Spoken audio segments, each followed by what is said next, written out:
Oi, gente, tudo bem? Vim aqui invadir o canal do YouTube do meu sogro. Eu sou o Luiz Eduardo, casado com a Isabel, a filha mais velha do pastor Juscelio e da Lulu, meu sogro, minha sogra. E eu vim falar com vocês um pouquinho sobre autoimagem e imagem do alto, né? Para quem faz parte da Casa Real, esse é um curso que eu gravei, tá lá dentro, faz parte da nossa plataforma de ensino. E eu vim aqui só trazer para você um pequeno panorama a respeito disso. Por que autoimagem e imagem do alto? A Bíblia fala que existem duas naturezas, a natureza do Adão caído em nós e a natureza de Cristo em nós, uma nova natureza por meio de Cristo Jesus. E eu preciso entender e aprender a me ver a partir da natureza em Cristo, que é uma natureza que me trouxe de volta para a família de Deus. Mas como assim, Eduardo? Quando o homem foi criado, Deus ele cria um homem, depois ele forma o homem. E quando o Senhor formou o homem do pó da terra, ele soprou no homem o fôlego de vida. E uma das palavras para fôlego é chamar, que fala que é o próprio espírito do homem e o espírito de Deus. Então Deus coloca da sua própria natureza, da sua própria existência dentro do homem. Só que após isso, o homem ele está no Éden, aí ele descansa, Deus tira dele a sua esposa, toda aquela história que a gente já sabe, e a mulher ela é enganada pela serpente. E ao ser enganada pela serpente, comendo o fruto que não era para eles comerem, a mulher dá esse fruto para o homem e o homem come desse fruto. Nesse momento, a palavra diz que Deus ele foi fazer uma coisa que ele sempre fazia com o homem. Ele foi se encontrar com o homem no jardim. E a primeira vez que a palavra chamado aparece na Bíblia está lá em Gênesis 3, após a queda do homem, que está escrito: e Deus chamou a Adão. E Adão ele estava escondido e falou para Deus: Senhor, vi que eu estava nu, eu e Eva vimos que estávamos nus e eu tive medo. É a primeira vez também que a palavra medo aparece na história de relação de Deus com a humanidade. Por que medo?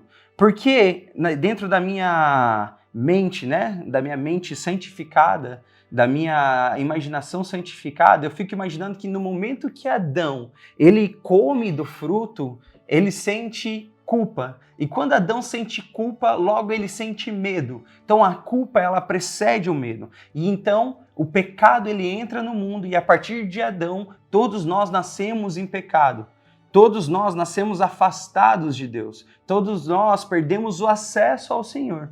Até que Cristo, o perfeito Adão, ele vem viver uma vida nessa terra. Ele vem viver uma vida, ele não, mesmo sendo Deus, não usurpou ser igual a Deus, mas antes disso ele se entregou e se entregou até a morte de cruz, para que eu e você voltássemos a ser filhos de Deus. A palavra vai nos dizer que nós somos reconciliados por meio de Cristo Jesus.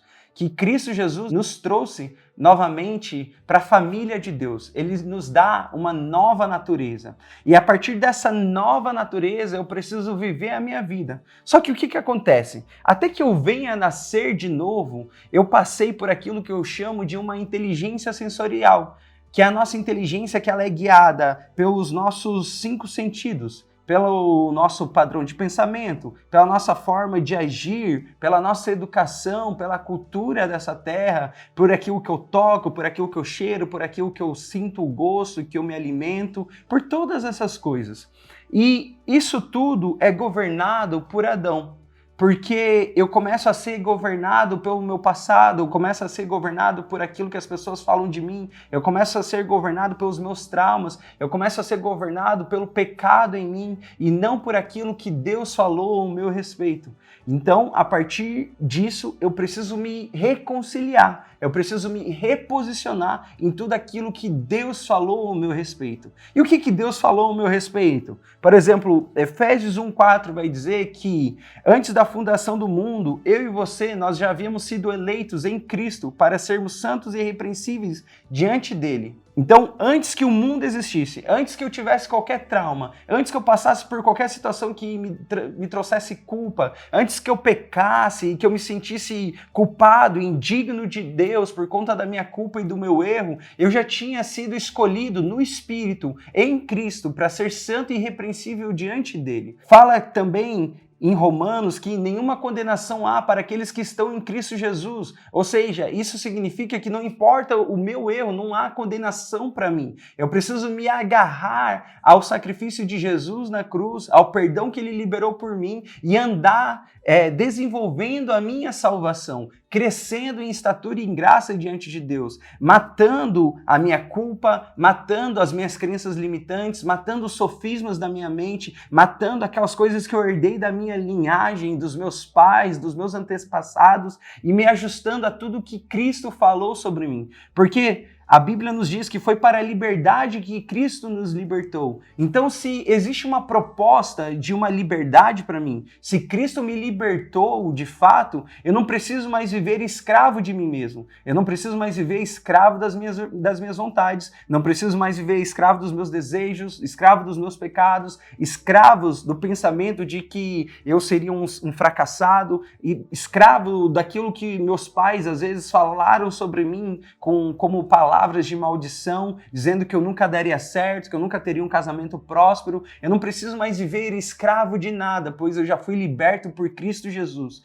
E esse amor, essa graça que foi dispensada sobre mim, precisa ser aquilo que me move de uma maneira prática no meu dia a dia. Por isso, uma autoimagem, uma imagem do alto, uma imagem ao meu respeito que vem a partir de Deus e não a partir da raiva, do rancor, da culpa que eu sinto quando eu me vejo. Existem muitas pessoas que quando elas se veem no espelho, elas veem uma pessoa que ela não gosta, elas veem uma pessoa que ela sente raiva, que ela despreza muitas vezes. Só que essa mesma pessoa que você vê no espelho é a pessoa que Deus amou e entregou o seu Filho, amou o mundo de tal maneira para que todo aquele que nele crê não pereça, mas tenha uma vida eterna. Aquele Filho de Deus sem pecado que morreu no meu e no seu lugar, no lugar dessa pessoa que muitas vezes você vê no espelho, mas você rejeita e você detesta e você não sente prazer em ver essa pessoa. Mas Deus, antes de qualquer coisa, amou e entregou seu Filho por essa pessoa, para dar uma nova vida, para dar um novo padrão de pensamento e uma liberdade para que essa pessoa possa viver uma vida plena nessa terra. Então, é tão importante que nós venhamos a nos ajustar com tudo que Deus falou ao nosso respeito, porque os planos de Deus ao meu e ao seu respeito, planos de bem e não planos de mal, e uma liberdade está disponível para mim e para você. Então, se existe essa liberdade, não seja mais escravo de você mesmo, não seja mais escravo da sua mente e dos seus pensamentos. Viva a plenitude de tudo que Deus conquistou para você.